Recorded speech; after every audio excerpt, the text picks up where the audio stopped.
దొరల పాలనను అంతమొందించి రాజ్యం మేలడమే బహుజనుల రాజ్యమని బీఎస్పీ ఎంపీ అభ్యర్థి దండెపు బసవానందం అన్నారు.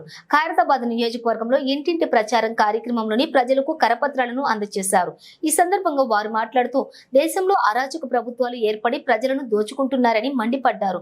బహుజనులు ఏకమై సాధించుకున్నప్పుడే ప్రజారాజ్యం వస్తుందని పిలుపునిచ్చారు.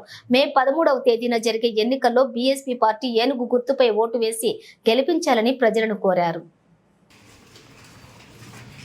वोट हमारा सीट तुम्हारा नहीं चलेगा नहीं चलेगा। वोट हमारा सीट तुम्हारा नहीं चलेगा नहीं चलेगा। वोट हमारा सीट तुम्हारा नहीं चलेगा नहीं चलेगा। बहुजन समाज पार्टी जिंदाबाद जिंदाबाद। बहुजन समाज पार्टी जिंदाबाद जिंदाबाद। माँ मैडम गारू नमस्ते अम्मा। అన్న డాక్టర్ హోమియోపతి డాక్టర్ మంచి డాక్టర్ చాలా మంచి పేరు ఉంది. మీరు యూట్యూబ్లో చూడండి. మంచి మనం మంచి చదువుకున్నారు కావాలి.